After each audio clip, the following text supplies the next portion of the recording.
Assalamualaikum warahmatullahi wabarakatuh. Jumpa kembali di channel saya Alfa Maturo. Belajar matematika mudah dan asik. Senang sekali pada kesempatan kali ini saya bisa menjumpai kalian semuanya, siswa-siswi SMA, dan juga kepada teman-temanku semuanya di seluruh pelosok tanah air. Ya, bagaimana kabar kalian semuanya? Saya berharap semoga kabar kalian semuanya baik-baik saja, sehat walafiat, sehingga bisa beraktivitas seperti biasanya, bebas dari COVID-19. Dan kali ini saya ingin berbagi sebuah video pembelajaran lagi dengan materi peluang, yaitu mata pelajaran matematika wajib kelas 12 SMA di semester kedua. Saya ingatkan kembali bagi kalian yang belum pernah subscribe di channel saya ini, saya mohon kalian memberikan bantuan, memberikan dukungan dengan mengeklik tombol subscribe yang ada di sebelah kanan bawah video ini, dan kalian juga bisa like dan komen serta share kepada teman-teman kalian supaya teman-teman kalian juga bisa belajar dengan baik, sehingga video saya ini bisa bermanfaat lebih banyak lagi. Terima kasih atas subscribe-nya. Baik, saya mulai. Materinya adalah peluang, tetapi di awal pertemuan ini belum sampai kepada peluang, tapi masih berkisar pada ruang sampel, titik sampel, dan kejadian. Mari kita pelajari bersama materi ini. Ruang sampel dan kejadian. Perhatikan sekeping uang logam ini. Kalau saya melakukan percobaan, yaitu melempar sebuah uang logam sebanyak 1 kali, maka hasil yang diharapkan adalah yang permukaannya di atas, ya. Jadi sisi permukaan yang di atas. Maka ada dua kemungkinan, bisa muncul sisi angka ataupun muncul sisi gambar. Angka saya beri nama A dan gambar saya beri lambang dengan G. Jadi sekali lagi, dalam percobaan melempar sebuah mata uang logam sebanyak satu kali, maka kemungkinan yang muncul bisa muncul angka, bisa juga muncul sisi gambar. Maka ruang sampelnya kita lambangkan dengan S besar, yaitu himpunan angka gambar. Sedangkan titik sampelnya angka dan gambar. Maka NS itu adalah banyaknya anggota ruang sampel. Nah, di sini NS-nya, banyaknya anggota ruang sampel, adalah 2 ya, karena tadi bisa angka, bisa juga gambar. Jadi ada 2 anggota ruang sampel. Kemudian di sini ada kejadian ya, contohnya misalnya kejadian muncul sisi angka, kejadian muncul sisi gambar. Nah, itu contoh dari ruang sampel, titik sampel, dan kejadian. Baik, kita berikan contoh yang lain agar kalian lebih paham. Nah, di sini pelemparan sebuah dadu ya, pelemparan sebuah dadu. Jadi dadu itu adalah suatu benda yang berbentuk kubus ya. Ada 6 sisi dan tiap sisi diberi angka 1, 2, 3, 4, 5, dan 6. Jadi ada 6 sisi. Nah, hasil yang mungkin dari pelemparan dadu adalah dadu yang di permukaan atas ya. Maka kemungkinan munculnya bisa angka 1, angka 2, angka 3, angka 4, angka 5, ataupun angka 6. Nah, maka ruang sampelnya S adalah himpunan 1, 2, 3, 4, 5, dan 6. Sedangkan titik sampelnya 1, 2, 3, 4, 5, dan 6. Maka NS, banyaknya anggota ruang sampel adalah 6 ya. Ini ada 6.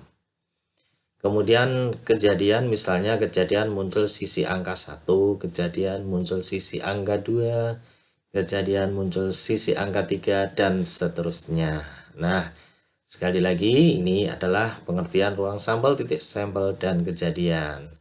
Dua contoh barangkali kalian sudah paham apa itu ruang sampel dan kejadian. Baik, kalau sudah paham, saya simpulkan.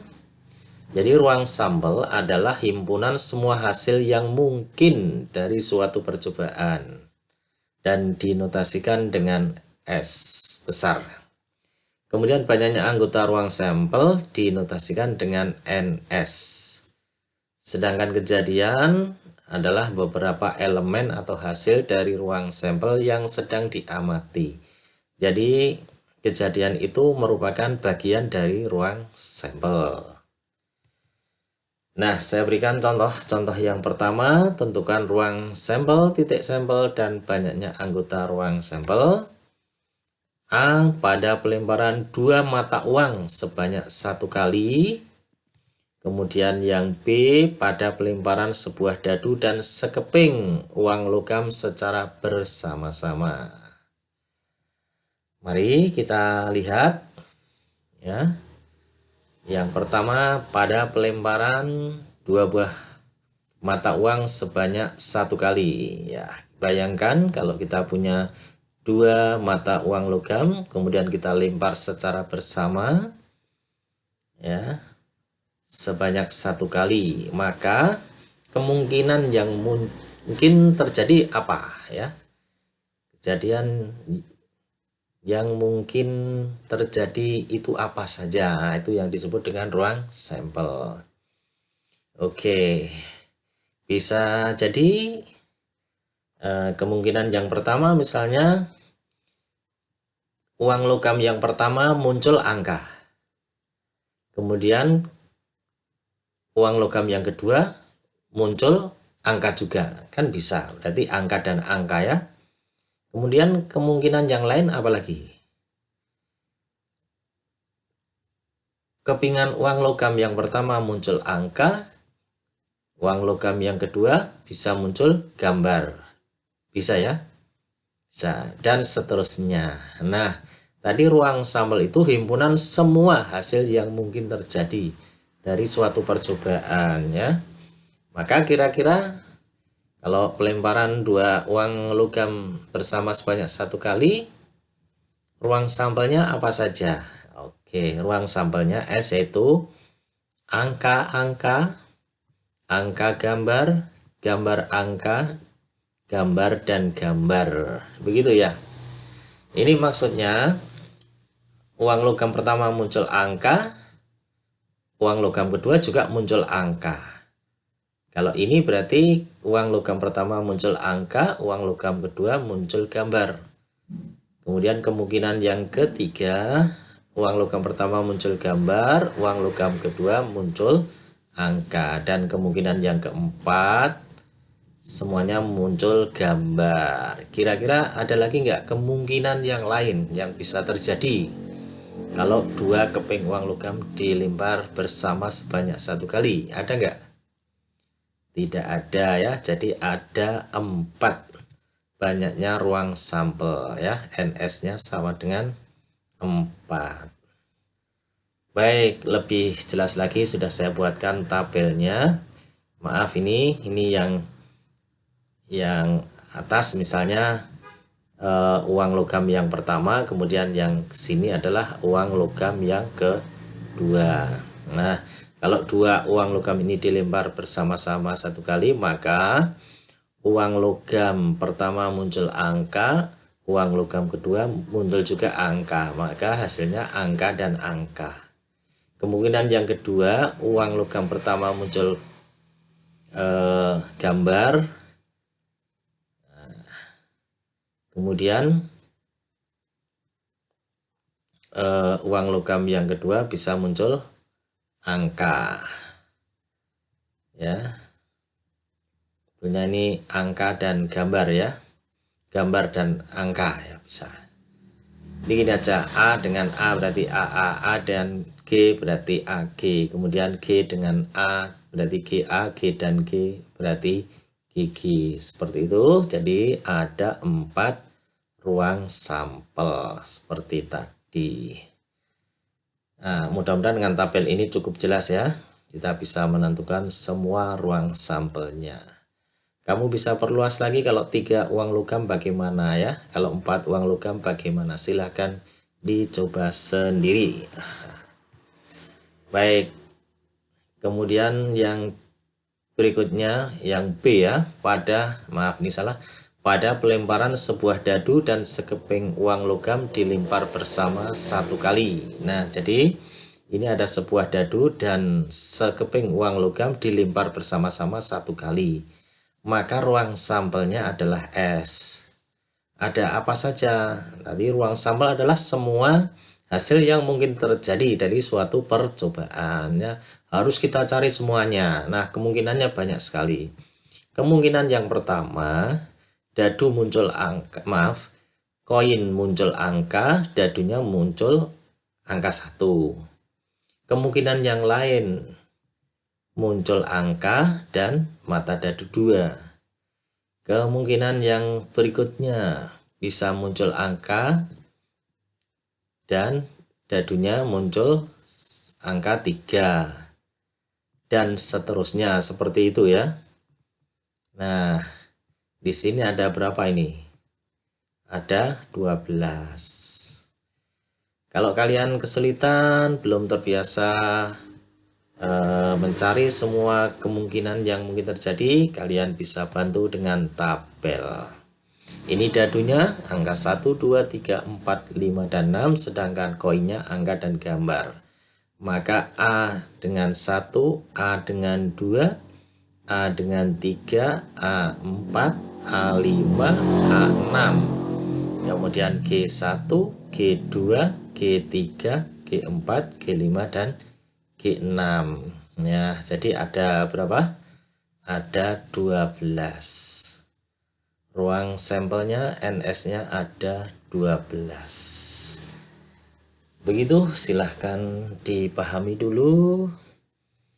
Baru kita lanjutkan lagi sebuah contoh lagi ya. Ada soal ini, jika 2 buah dadu dilempar bersama 1 kali. Nah, bayangkan ada 2 dadu yang dilempar bersama 1 kali. Maka tentukan ruang sampel, banyaknya anggota ruang sampel.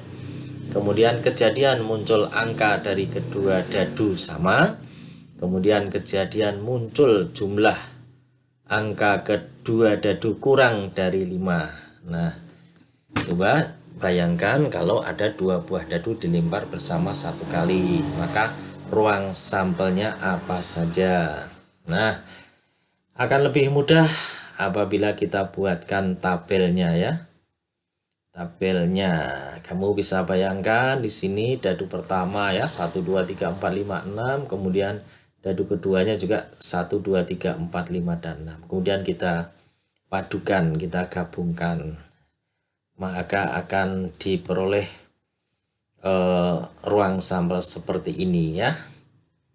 Ini dadu pertama, ini dadu kedua, maka kemungkinannya 1 dengan 1, 1 dengan 2, 1, 3, 1, 4, 1, 5, 1, 6, 2, 1, 2, 2, 2, 3, 2, 4, 2, 5, 2, 6, 3, 1, dan seterusnya sampai 6 dan 6. Nah, ini adalah semua hasil yang mungkin terjadi jika 2 buah dadu dilempar bersama-sama sebanyak 1 kali. Nah, ini ruang sampelnya. Ada berapa banyaknya anggota ruang sampel? Nah, ini kita hitung berapa? 6 kali 6 ya, sama dengan 36. Jadi ruang sampelnya kita tulis semuanya S sama dengan himpunan 11, 12, 13 sampai 66. Nah, kemudian banyaknya anggota ruang sampel berarti ada 36. Kemudian kejadian muncul angka dari kedua dadu sama. Paham nggak ini maksudnya? Kejadian munculnya angka dari kedua dadu sama. Jadi angkanya itu sama. Maka apa? Ya, misalnya kejadian A ya, kejadian A. Kejadian muncul angka dari kedua dadu sama, misalnya 1, 1. Kemudian berapa lagi? 2, 2. Kemudian 3, 3. 4, 4. 5, 5. Dan 6, 6. Nah, ini kedua dadu muncul angka yang sama. Nah, ada berapa ini banyaknya anggota kejadian A tadi? Ada 6 ya. Ini kejadian ya. Kemudian yang berikutnya kejadian munculnya jumlah angka kedua dadu kurang dari 5. Jadi kalau dijumlah kedua dadu itu hasilnya kurang dari 5. Maka misalnya kejadian B ya, maka anggota kejadian B berapa saja misalnya? Ya, 1, 1. Ini kan kalau dijumlah baru 2 ya. Berarti kurang dari 5. Kemudian berapa lagi? 1, 2 kan hanya 3 ya. 1 dan 3, 4 kan. Kalau 1 dan 4 gimana? Nah, tidak masuk karena 1 dan 4 itu jumlahnya 5. Yang ditanyakan yang kurang dari 5. Berarti 1, 4 tidak termasuk. Apalagi 1, 5, 1, 6 ya. Kemudian berapa lagi? Wah, ini 2, 1 ya, masuk ya. Kemudian 2, 2 kan jumlahnya 4.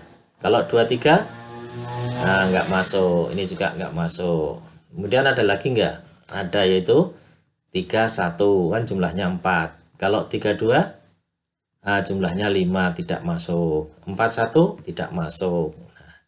Jadi habis ya. Jadi jawabannya hanya 1, 1, 1, 2, 1, 3, 2, 1, 2, 2.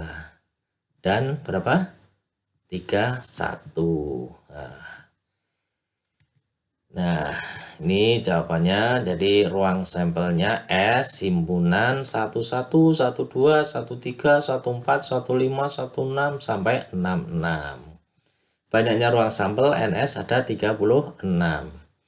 Kemudian yang kejadian muncul kedua dadu sama, misalnya kejadian itu kejadian A, maka himpunan A adalah 11, 22, 33, 44, 55, dan 66.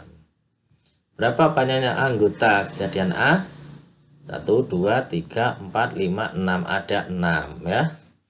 Kemudian kejadian muncul jumlah kedua dadu kurang dari 5. Misalnya kejadian itu dinamakan kejadian B. Maka kejadian B sama dengan himpunan 11, 12, 13, 21, 22, dan 31.